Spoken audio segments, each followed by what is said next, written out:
My parents told me my wife wasn't welcome on our family trip. When I refused to go without her, my mother smirked. She's just a guest, not real family. I stayed silent. But when the trip fell apart, they finally realized what I had done. For as long as I can remember, my family has organized an annual trip, a tradition that was less about bonding and more about an unspoken rule, strictly enforced by my parents. It didn't matter what was happening in our lives. Work commitments, personal issues, or even major events. Attendance was mandatory. Skipping it wasn't just an absence. It was a silent act of rebellion that came with consequences. I had seen it happen before.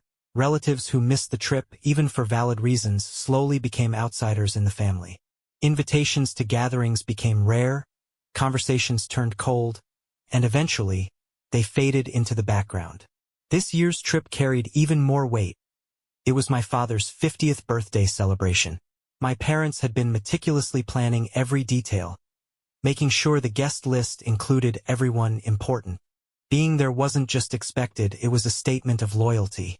I had never missed a trip, and now that I was married, I saw no reason why that would change. When my parents first brought it up, they excitedly told me about the house they had rented in Palmview Estate, a spacious vacation home in Florida Keys, the perfect setting for the big celebration. They asked me to confirm my attendance early so they could finalize the arrangements. I assured them I would go, but I would be going with my wife, Lauren. The silence that followed was unexpected. My mother, usually the first to react enthusiastically to any plan, hesitated. When she finally spoke, her tone was cautious. She said she wasn't sure if it was a good idea for Lauren to come, that the trip was just for family, and maybe it would be best if she stayed home. At first, I thought I had misheard her. It made no sense. My wife and I were family. I asked for clarification, but my father quickly stepped in, his voice firm, as if wanting to end the discussion before it escalated. He claimed it wasn't personal, that some family dynamics might be affected by an outsider's presence. His words were vague, carefully chosen, but they didn't answer my question. I pressed for a real explanation, but instead of a clear answer, my mother insisted that she didn't want any tension. She said this was supposed to be a celebration, and she preferred to avoid any discomfort among the guests. That's when I realized this wasn't a suggestion. It was a decision. They had already made up their minds. My parents didn't want my wife there. No matter how much I tried to understand their reasoning, all I got were excuses wrapped in concerns about family harmony. The more I thought about it, the angrier I became. My parents, who had always preached about unity, about love and family above all, were now asking me to pretend my marriage didn't exist, to act as if the woman I had chosen to spend my life with wasn't worthy of being included in a family event. My mother tried to soften it, saying there was still time to think it over, that I shouldn't make a rushed decision. She insisted it was just a trip, and that I was blowing things out of proportion. But for me, this wasn't just a trip. This was a test of priorities, a clear message about who they considered family, and who they didn't. I made my decision quickly. If my wife wasn't welcome, then neither was I. When I told them, the silence was even heavier. My mother said my name in a tone of disappointment, as if she couldn't believe what she was hearing. My father, who had remained neutral until then, accused me of overreacting. He insisted my presence was important, that I shouldn't put the family in a difficult position over a whim. But this wasn't a whim, and I wasn't going to let them treat it like one. I made it clear I wasn't changing my mind. When I made it clear that I wouldn't attend if Lauren wasn't welcome, everything fell apart. My mother sent me a long message, accusing me of ruining my father's birthday and reminding me that family should always come first. My brother followed, telling me he couldn't believe I was doing this, that if I truly cared about our parents, I would find a way to fix things without canceling my attendance. But what they didn't understand or refused to see was that I wasn't the problem. I had simply set a boundary. I didn't realize then that this was just the beginning. My decision wouldn't only change how my family saw me. It would shatter the illusion of harmony my parents had worked so hard to maintain. For the first few days after our conversation, there was silence. No calls, no messages, as if they were waiting for me to come to my senses and give in. I knew exactly what they were doing, letting guilt settle in, expecting me to feel the weight of my choice until I surrendered and accepted their terms. But what they failed to realize was that this time, things were different. This wasn't just a family disagreement that could be resolved with a forced apology. It was about principles, respect, for my wife, my marriage, and myself.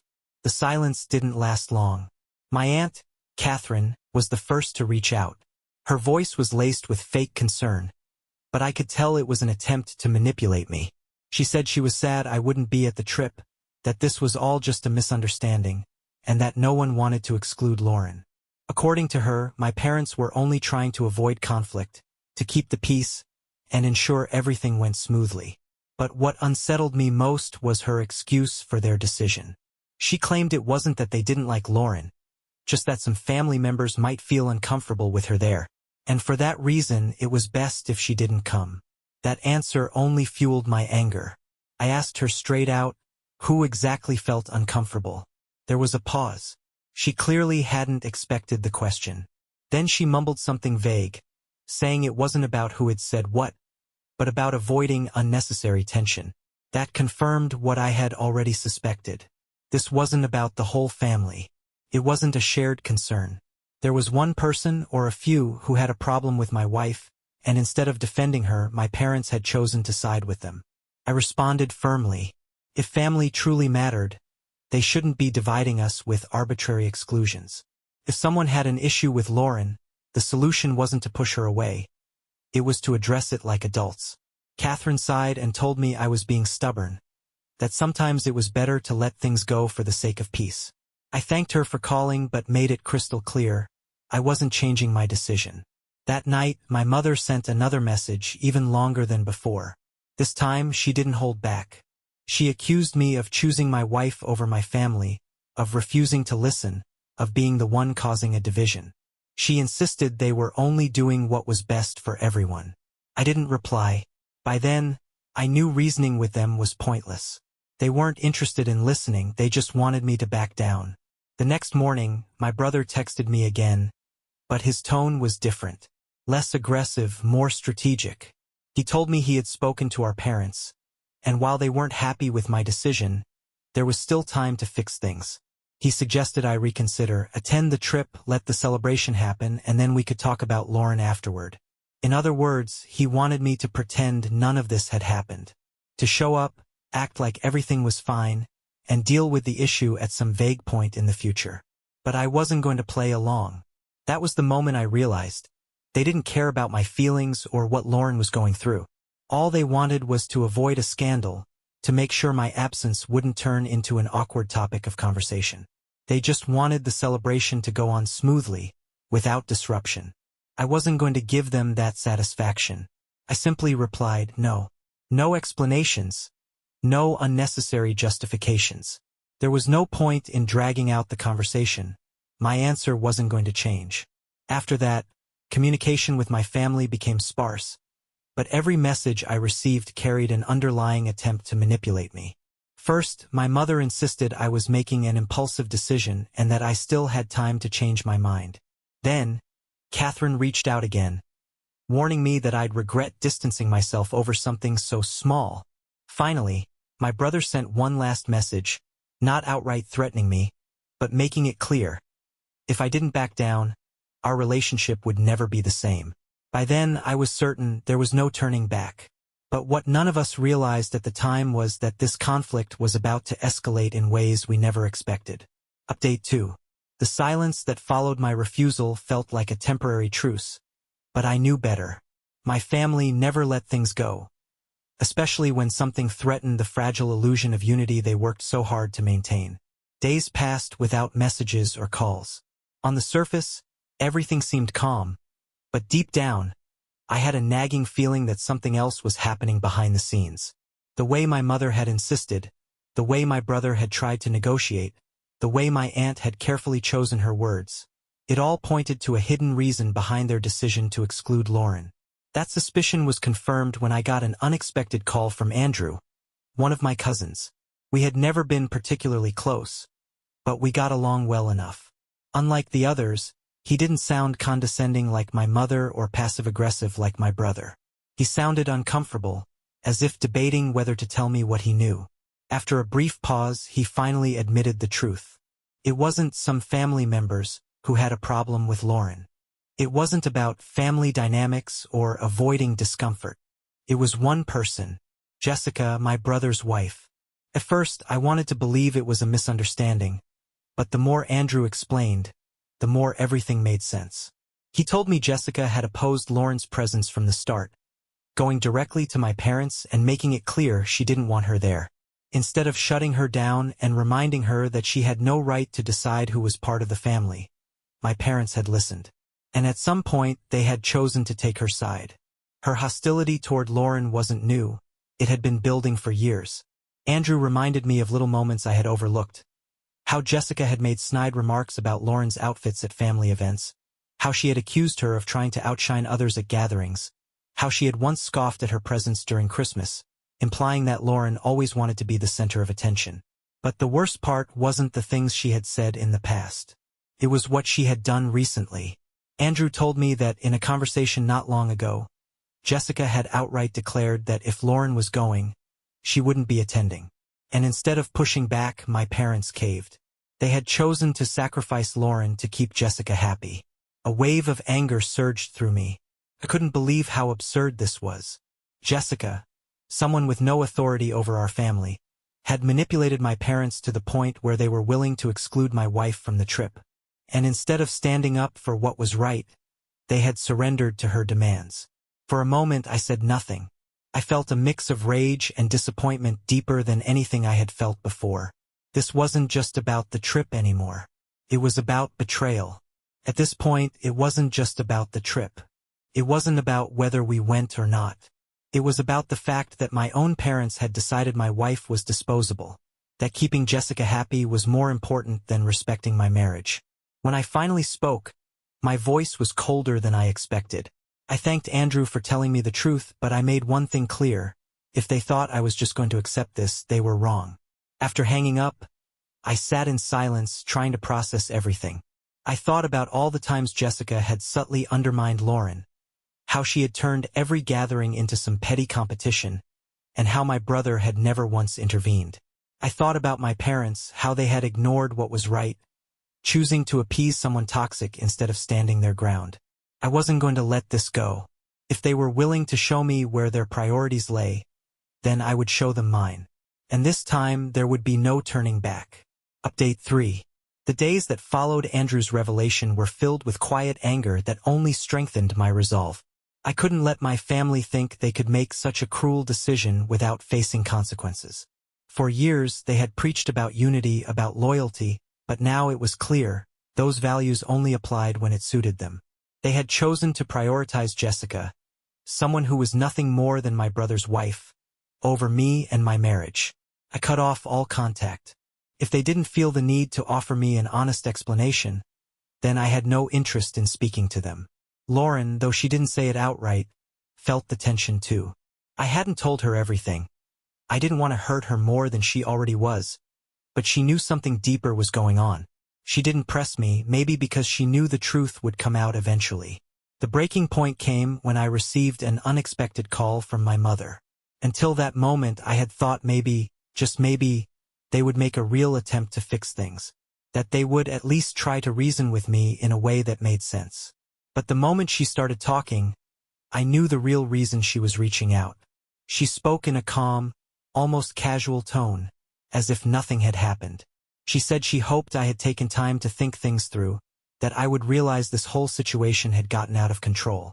She talked about how much it meant to them for me to be there, how my absence would cast a shadow over the celebration, how my father just wanted the whole family together for his birthday.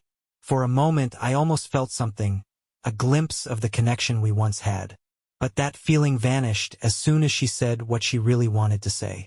She admitted she understood my point of view but said it wasn't that simple. That sometimes, in families, sacrifices had to be made for the sake of harmony.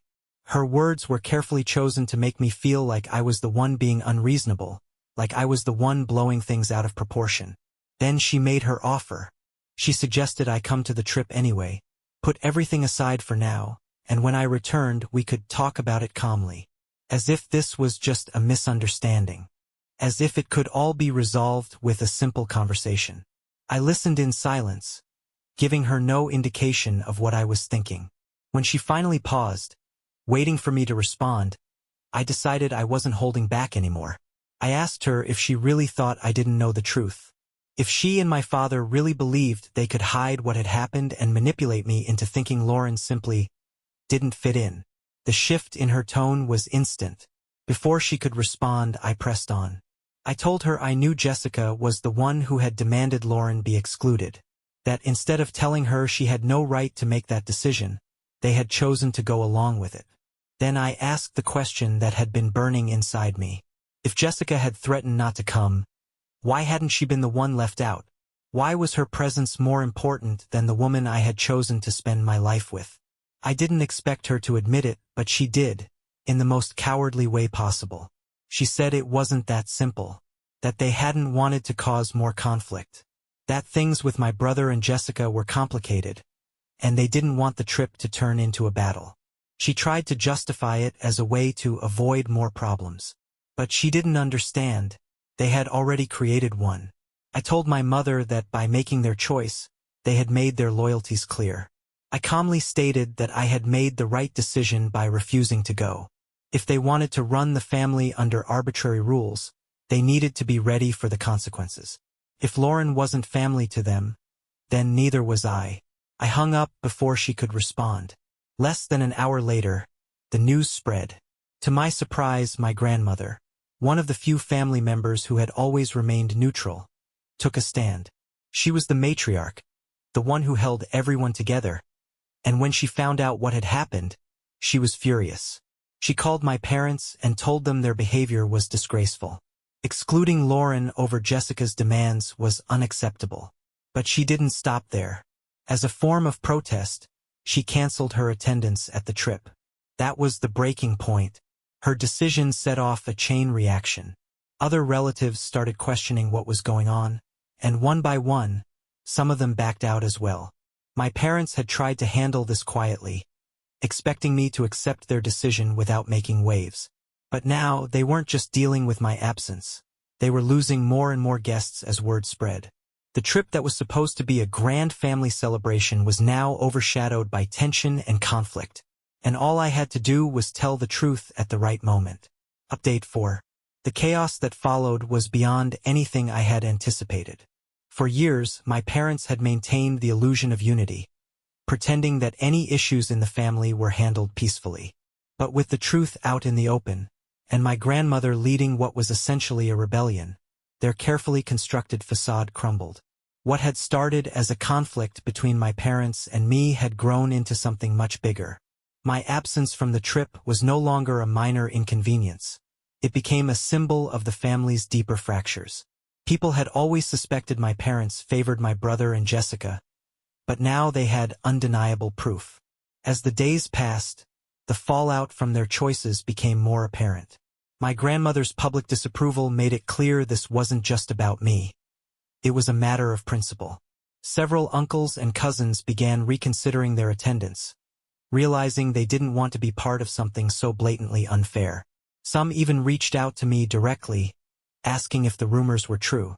I didn't sugarcoat it. If I had learned anything from this situation, it was that the only way to fight manipulation was with truth. And the truth alone was enough to make people rethink their stance. Meanwhile, my brother remained silent. That was unusual for him. He always liked to control the narrative. He had been vocal at the start, but now, in the middle of the storm, he disappeared. I knew it wasn't accidental.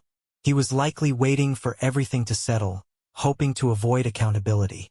But if he thought he could sit back and watch from the sidelines, he was wrong. Eventually, when things became truly unmanageable for my parents, I finally got a call from him. And this time, his tone wasn't calm or diplomatic. It was pure rage. Without hesitation, he accused me of ruining the trip. He said everything had spiraled out of control because I had made a scene, that if I had been mature about it, none of this would have happened. According to him, my absence wasn't the issue. The problem was that I had influenced others. That by standing my ground, I had turned what should have been a family celebration into a full-blown disaster. I let him speak, listening with the patience of someone who already knew exactly what to say. When he finished, I responded with the same calm he had completely lost. I asked my brother if he truly believed this was my fault or if, deep down, he knew the real issue was how they had excluded Lauren. I asked if he had even considered the position they had put me in, forcing me to choose between my marriage and my family. There was silence.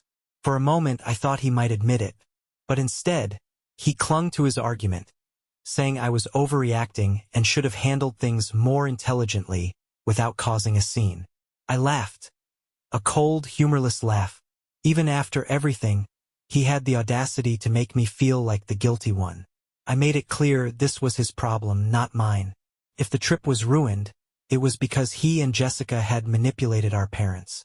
If he didn't like the consequences, maybe he should have thought twice before letting his wife dictate who belonged in our family.